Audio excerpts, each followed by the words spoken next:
ధన్యవాదాలు అధ్యక్ష. అధ్యక్ష, గవర్నమెంట్ నుంచి ఆన్సర్ రాలేదు అధ్యక్ష మెంబర్కి.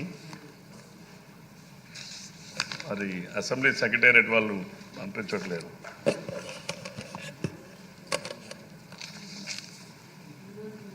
ప్రాక్టీస్ ఏంటంటే అధ్యక్ష, కంపల్సరీగా ఆన్సర్ పంపించాలి మెంబర్కి.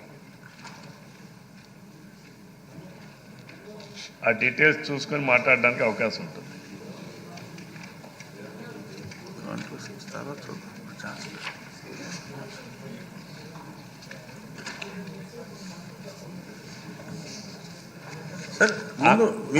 ఉన్న ప్రశ్న అడగండి. అది కాదు అధ్యక్ష, ఆన్సర్ రాలేదు అధ్యక్ష. ఆన్సర్ లేకుండా నేనేం అడగని చెప్పండి. మంత్రి గారు ఎస్ నో అంటే నాకేం తెలుస్తుంది చెప్పండి. యాక్చువల్గా సెక్రటరీ వాడికి డీటెయిల్స్ పంపించడం జరిగింది డిపార్ట్మెంట్. సరే, మీకు తెలిసిన విషయాలను అడగండి. మీకు ఆన్సర్ తెలియకుండా డిపార్ట్మెంట్ నుంచి ఆన్సర్ రాకపోవడం అనేది ఇట్స్ నాట్ కరెక్ట్. అది కరెక్టే రవికుమార్ గారు. అది మీకు తెలిసిన విషయం కాబట్టి మీరు ప్రశ్న వేశారు కాబట్టి. నాకు తెలిసిన విషయం కాదు అధ్యక్ష ఇది. అంటే నేను అనేది అధ్యక్ష ఒక్క నిమిషం. సరే, ఆన్సర్ రాలేదు కాబట్టి వాయిదా వేసేద్దాం.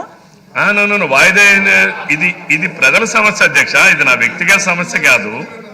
వాయిదా అనేది కాదు అధ్యక్ష. ఈ సభ ద్వారా ప్రజలకు న్యాయం జరగాలి అధ్యక్ష. 2007లో ప్రారంభించినటువంటి రాజీవ్ స్వగృహ స్కీమ్ అధ్యక్ష ఇది. ఇప్పుడు 2025లో ఉన్నాం అధ్యక్ష. 2025 నుంచి అంటే ఎన్ని సంవత్సరాలు అయింది అధ్యక్ష? సమారమి 20 సంవత్సరాలు కావస్తా ఉంది అధ్యక్ష. నేను గౌరవ మంత్రి గారికి స్ట్రైట్గా 4 పాయింట్స్ అడుగుతా అధ్యక్ష. మీరు రాజీవ్ స్వగృహ కార్పొరేషన్ ఏర్పాటు చేసి ఆ రోజు 5 లక్షల క్యాపిటల్తో షేర్ క్యాపిటల్తో ఏర్పాటు చేసినటువంటి ఈ వ్యవస్థని మీరు 1000 కోట్ల రూపాయలు బ్యాంక్ లోన్ తీసుకొచ్చారు అధ్యక్ష. ఆ రోజుకి అధ్యక్ష దీని వాల్యూని 8,000 కోట్లు 8,504 కోట్ల రూపాయలతో ఉమ్మడి ఆంధ్రప్రదేశ్లో 32 ప్రాజెక్ట్స్ అధ్యక్ష. మన రెసిడ్యువల్ స్టేట్ అయిపోయిన తర్వాత ఇది మనకి 1000 కోట్లేమో బ్యాంకుల నుంచి తీసుకొచ్చారు అధ్యక్ష. 455 కోట్లేమో పబ్లిక్ కట్టినటువంటి అప్లికేషన్ ఫీజు అధ్యక్ష. అట్లానే ప్రజల నుంచి ప్లాట్లకు వసూలు చేసింది అధ్యక్ష. ఇవన్నీ కలిపి 455 కోట్ల అధ్యక్ష. ఇప్పుడు మన రాష్ట్రం విడిపోయిన తర్వాత వీళ్ళు తీసుకుని 10 ప్రాజెక్టులు అధ్యక్ష. అందులో అనంతపూర్ ఎంత అధ్యక్ష? 6 ఎకరాలు అధ్యక్ష.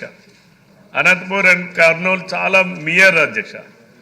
శ్రీకాకుళం జిల్లాలో ఎచ్చెర్ల, విశాఖపట్నంలో ఎండాడ, ఇవి చూసుకుంటే అధ్యక్ష ఈరోజు వాటి వాల్యూస్ని గవర్నమెంట్ ఎప్పటికప్పుడు రివైజ్ చేస్తుంది. నేను అడుగుతుంది ఏంటంటే, మీరు బ్యాంకుల నుంచి 1000 కోట్ల రూపాయలు ఆ రోజు తీసుకొచ్చారు. అందులో ఈరోజు మన ఆంధ్రప్రదేశ్ రాష్ట్రానికి వచ్చిన మన షేర్ ఏంటి? ఈ రోజు వరకు మీరు ఎవరైతే ఆ రోజు ఆక్షన్లో ఎవరైతే అప్లికెంట్స్ ఉన్నారో మీరు అప్లికెంట్స్ నుంచి ఈరోజు కూడా నిన్న నాకు ఒక అనుభవం అధ్యక్ష. 2021లో ఎవరైతే ఆ రోజు అప్లికేషన్ పెట్టుకున్నారో ఆయన అంతకుముందు డబ్బులు కట్టాడు అధ్యక్ష.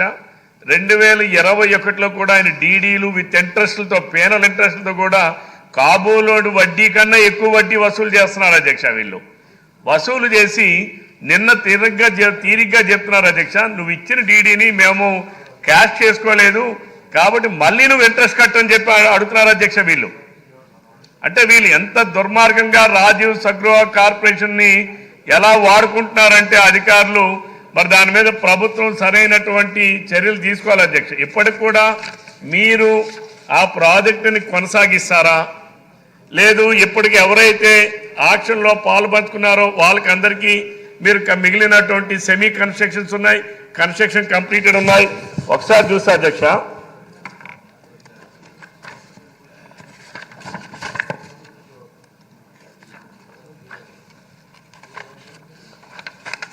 ఇక్కడ ప్లాటింగ్ అధ్యక్ష. ఒకసారి హెచ్ఎల్ శ్రీకాకుళం జిల్లాలో అధ్యక్ష నెంబర్ ఆఫ్ ప్లాట్స్ ఏమో 511 అధ్యక్ష. కానీ నెంబర్ ఆఫ్ హౌసెస్ గ్రౌండ్ 189.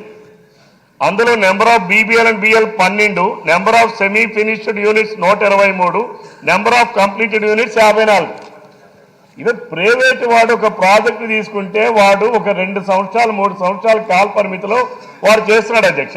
వీళ్ళు బ్యాంకు నుంచి ఇనీషియల్గా 1000 కోట్ల రూపాయలు తీసుకొచ్చి ఈ రోజు వరకు ఒక్క ప్రాజెక్టును కూడా పూర్తి చేయకపోవడానికి గల కారణాలు ఏమిటి? దానికి బాధ్యులు ఎవరు? ఈరోజు మీరు లబ్ధిదారులకి అలాట్మెంట్ చేయకుండా వాళ్ళకి ఇవ్వకుండా వడ్డీల మీద వడ్డీలు వేసి పేనల వడ్డీలు వేసి వీళ్ళు వసూలు చేస్తూ ఉన్నారు అధ్యక్ష. ఇట్లాగే ఈ రాష్ట్రంలో అధ్యక్ష మనం చూసుకుంటే మొత్తం 8 ప్రాజెక్టులు ఉన్నాయి అధ్యక్ష, మొత్తం 10 ప్రాజెక్టులు అధ్యక్ష. 10 ప్రాజెక్టుల్లో వీళ్ళు నెంబర్ ఆఫ్ ప్లాట్స్ వీళ్ళు వేసింది 8,550 ఫ్లాట్స్ లేఅవుట్ వేశారు అధ్యక్ష. నెంబర్ ఆఫ్ హౌసెస్ గ్రౌండెడ్ అధ్యక్ష 3,819 అధ్యక్ష. Number of BBL and BL units అధ్యక్ష 1889 అధ్యక్ష. Number of semi finished units అధ్యక్ష 1287 అధ్యక్ష. కంప్లీటెడ్ 643 అధ్యక్ష. అంటే ఎన్ని సంవత్సరాలకి ఇస్తారు అధ్యక్ష? ఎన్నాళ్ళైంది అధ్యక్ష వాళ్ళు డబ్బులు కట్టి? ఆ రోజు ఏంటి మార్కెట్ వాల్యూ కన్నా 25% తక్కువకి మేము లబ్ధిదారులకు ఇస్తామని చెప్పి ఎఫోర్డబుల్ హౌసింగ్ పేరు పెట్టి మధ్యతరగతి కుటుంబాలకి టౌన్కి దగ్గరగా మేము ఇస్తామని చెప్పి తీసుకొచ్చిన ప్రాజెక్ట్ అధ్యక్ష ఇది. ఈరోజు ఎప్పటికి కూడా మీరు కంప్లీట్ చేయకపోతే వాళ్ళందరూ అసలు 20 సంవత్సరాలుగా వాళ్ళు ఎక్కడో అద్దెలలో ఉండి ఇక్కడ మీకు డబ్బులు చెల్లించుకొని అక్కడ అద్దెలలో ఉంటే వాళ్ళు ఎంత ఆర్థిక భారం మోపుతున్నారు అధ్యక్ష? మీరు ఆలోచించండి ఒకసారి. మీ ద్వారా నేను ప్రభుత్వానికి గౌరవ మంత్రి గారికి నేను అడుగుతాను, మీరు ఎన్ని దినముల్లోగా దీనికైనా టైం బాండెడ్ ఉందా, టైం బాండెడ్ లేదా, నిరంతరం కొనసాగే ప్రక్రియనా, దానిపైన నాకు పూర్తి వివరణ కావాలి అధ్యక్ష ప్రభుత్వం నుంచి. దీనికి టైం బాండ్ పెట్టండి. మీరు ఎన్ని రోజుల్లో కంప్లీట్ చేస్తారో చెప్పండి. లేక చేయకపోతే అంటే రెరా యాక్ట్ ప్రకారం మీరే తీసుకొచ్చారు, ప్రభుత్వమే తీసుకొచ్చింది రెరా యాక్ట్. టైంలీ కంప్లీట్ చేయకపోతే తిరిగి ఇవ్వాలి అధ్యక్ష వాళ్ళ కాంపన్సేషన్. ఈ రోజు రాజీవ్ స్వగృహ తిరిగి లబ్ధిదారులకి మీరు కాంపన్సేషన్ చెల్లించాలి అంటే రెరా యాక్ట్. మీరు దాన్ని అమలు చేస్తారా చెయ్యరా? ఇది నేను ప్రభుత్వాన్ని సూటిగా ప్రశ్నిస్తున్నాను అధ్యక్ష. చాలా సూటిగా ప్రశ్నించారు. వెలగపూడి రామకృష్ణ బాబు గారు. అధ్యక్ష 2007లో రాజశేఖర రెడ్డి గారి టైంలో ఎండాళ్ళలో ఈ రాజీవ్ స్వగృహ కార్పొరేషన్ పేదవారికి ఇళ్ళు నిర్మించడం కోసం 47.62 ఎకరాలు ఇవ్వటం జరిగింది అధ్యక్ష. ఈరోజు ఇది బీచ్ రోడ్డుకి ఎండాడ రోడ్డుకి కూడా కనెక్టింగ్ అయి ఉంది అధ్యక్ష. ఆ టైంలో 11,296 మంది అప్లికేషన్ పెట్టి 5,000 రూపాయలు ఆ రోజు 2007లో కట్టడం జరిగింది అధ్యక్ష. కానీ ఇప్పటి వరకు కూడా 3,311కి మాత్రమే 5,000 ఇచ్చారు అధ్యక్ష. ఇంతవరకు మిగిలిన సుమారు 8,000 మందికి 5,000 రూపాయలు కూడా రిటర్న్ చేయలేదు అధ్యక్ష. ఆర్టీఐ యాక్ట్ ప్రకారం నాకు రాజీవ్ స్వగృహ వాళ్ళు ఇచ్చిన ఇన్ఫర్మేషనే సార్ ఇది. ఇకపోతే దీని మీద విశాఖ నగరంలో అనేక ఆస్తులు అమ్ముతుంటే చంద్రబాబు నాయుడు గారిని దృష్టిలో పెట్టి మన ప్రతిపక్షంలో ఉన్నప్పుడు లుల్లు గ్రూపుది కానీ, డిస్ట్రిక్ట్ ట్రైనింగ్ సెంటర్ కానీ, రామానాయుడు స్టూడియో కానీ, పోలీస్ క్వార్టర్స్ కానీ అన్ని స్టేలు తీసుకురావడం జరిగింది అధ్యక్ష. అదేవిధంగా ఈ భూమి మీద కూడా స్టే తీసుకురావడం జరిగింది అధ్యక్ష.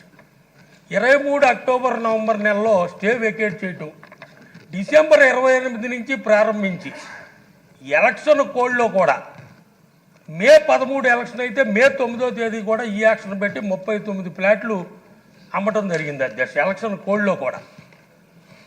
కానీ ఆ 39 ఫ్లాట్లో 32 ఫ్లాట్లు వైఎస్ఆర్ నాయకుల ప్రోద్బలంతో సిండికేట్ అయ్యి 60,000 అప్సెట్ ప్రైస్ అయితే 60,500 రూపాయలకే 39లో 32 ఫ్లాట్లు సిండికేట్ అయ్యి తీసుకోవటం జరిగింది అధ్యక్ష. ప్రశ్న ఏంటి?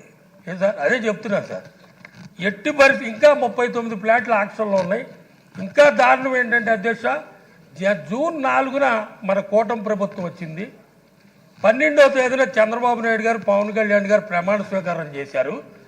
మన అనుమతి లేకుండా జూన్ 12వ తారీఖున కూడా 13వ తారీఖున ఆక్షన్ పెట్టారు అధ్యక్ష మిగతా 39 ఫ్లాట్లు. అప్పుడప్పుడు కలెక్టర్ గారు దృష్టిలో పెట్టి క్యాన్సిల్ చేయడం జరిగింది.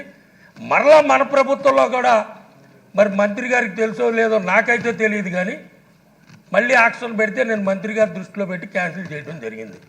మనం ప్రతిపక్షంలో ఉన్నప్పుడు విశాఖపట్నంలో ఆస్తులు అమ్మటానికి వీల్లేదని చంద్రబాబు నాయుడు గారి నాయకత్వంలో మన కోర్టుకు వెళ్ళాం.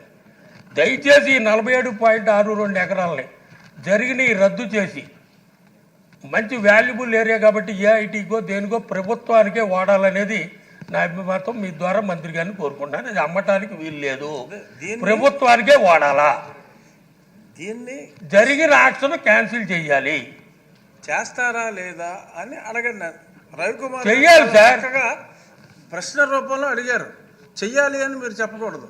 చేస్తారా, చేసి ఉద్దేశం పోనీ అలాగే ఉందా సార్ అని అడగాలి. అలాగే ఇది సార్. ప్రశ్నోత్తరాల సమయం, మీ సూచనలు ఇచ్చే సమయం కాదు. అంచేత ఏదన్నా దాన్ని చివరిలో ప్రశ్నగా అలాగే సార్. చేస్తారా లేదా? ఆ, థ్యాంక్ యూ సార్. ఆయన చెప్పిన తర్వాత మళ్ళీ అవకాశం ఉంది సార్.